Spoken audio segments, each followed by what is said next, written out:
السلام علیکم ورحمۃ اللہ۔ میں محمد عدیل، آپ دیکھ رہے ہیں یونیک ایموشنز۔ دوستوں، مزید سٹوری کی طرح بڑھنے سے پہلے اگر آپ نے یونیک ایموشنز کو ابھی تک سبسکرائب نہیں کیا تو اس کو ابھی سے سبسکرائب کر لیں اور بیل آئیکن کو بھی آن کر لیں تاکہ دن بدن نئی آنے والی موٹیویشنل سٹوریز آپ تک آسانی سے پہنچتی رہیں۔ دوستوں، کسی سلطنت پر ایک بادشاہ حکومت کرتا تھا۔ اس کو شکار کا بہت شوق تھا۔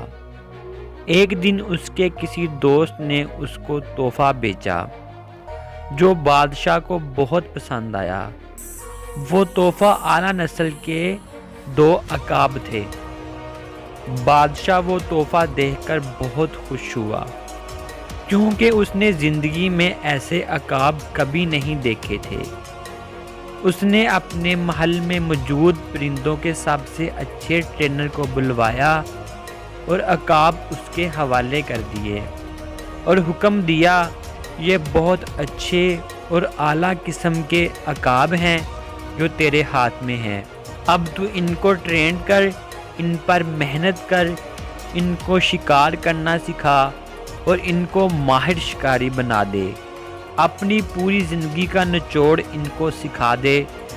ٹرینر نے وہ عقاب بادشاہ سے لے لیے اور ان کی ٹریننگ شروع کر دی۔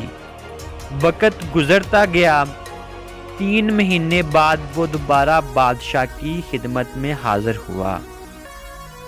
ٹرینر بہت پریشان تھا اور اس نے بڑی عجیب بات کہی کہ بادشاہ سلامت، ان عقاب کی نسل تو سچ میں بہت اعلیٰ اور نایاب ہے۔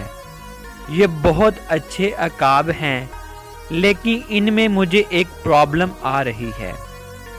بادشاہ نے حیرانگی سے پوچھا، کیا پرابلم آ رہی ہے؟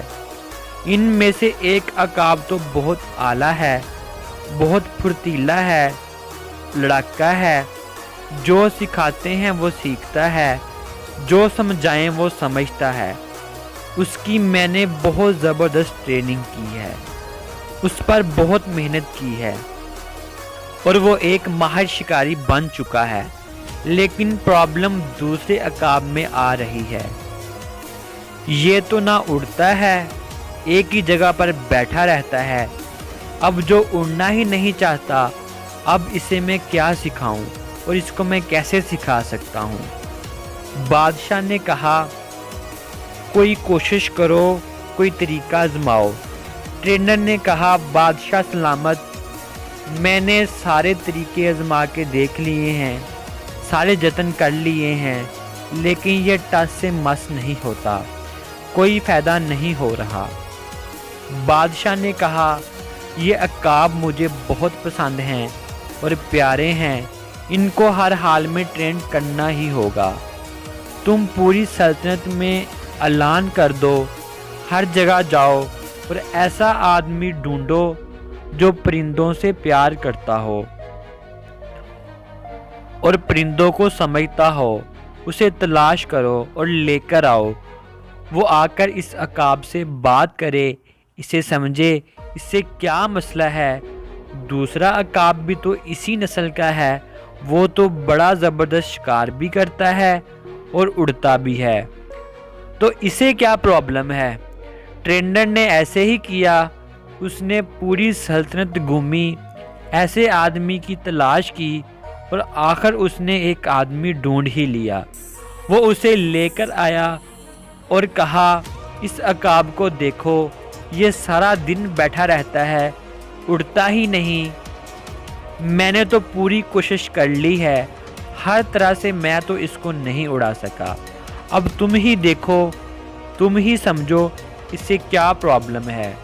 وہ سادہ سا دیہاتی اور کسان آدمی اس عقاب کے پاس گیا، اسے غور سے دیکھا اور بولا، میں اس کو اڑا دوں گا۔ اگلے دن جب بادشاہ دیکھنے کے لیے آیا تو دونوں عقاب ہوا میں اڑ رہے تھے۔ بادشاہ بڑا حیران ہوا اور بولا، آخر یہ معجزہ کیسے ہو گیا؟ جو کام اتنے ماہر ٹرینر نہیں کر سکے وہ ایسے سادہ سے دیہاتی آدمی نے کیسے کر دیا؟ بادشاہ نے اس دیہاتی آدمی سے پوچھا تم نے یہ آخر کیسے کیا؟ تو اس آدمی نے جواب دیا بادشاہ سلامت، میں نے تو کچھ بھی نہیں کیا، جس شاخ پر یہ بیٹھا ہوا تھا بس میں نے اس شاخ کو کاٹ دیا تو یہ نیچے گرنے کے ڈر سے خود کو بچانے کے لیے خود بخود اڑنے لگا۔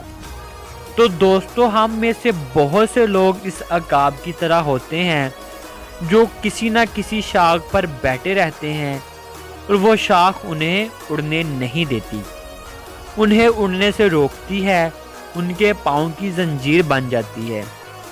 اس شاخ کو کاٹنا پڑے گا، جو سہارے آپ کو کمزور کریں انہیں توڑ دینا چاہیے، جو چیزیں آپ کی کامیابی میں رکاوٹ ہوں انہیں چھوڑ دینا چاہیے۔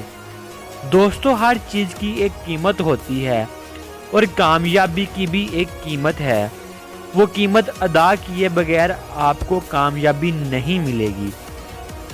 جس طرح جہاز ہوا میں اڑانے کے لیے بنا ہوا ہے، ایک عقاب شاخ پر بیٹھنے کے لیے نہیں بنا ہوتا، وہ آسمان کا سینہ چیرنے کے لیے بنا ہوتا ہے۔ دوستو ہمیشہ یاد رکھنا، ساحل کے کنارے پر کھڑا ہو کر کوئی بھی غوطہ خور نہیں بنتا، غوطہ خور بننے کے لیے ساحل میں اترنا پڑتا ہے۔ اسی طرح کامیاب ہونے کے لیے اپنا ڈر ختم کرنا ہوگا، ایک اونچی اڑان بڑھنی ہوگی۔ تو دوستو کیسی لگی آپ کو یہ سٹوری؟ امید کرتا ہوں کہ اچھی لگی ہوگی اور آپ تھوڑے بہت موٹیویٹ بھی ہوئے ہوں گے۔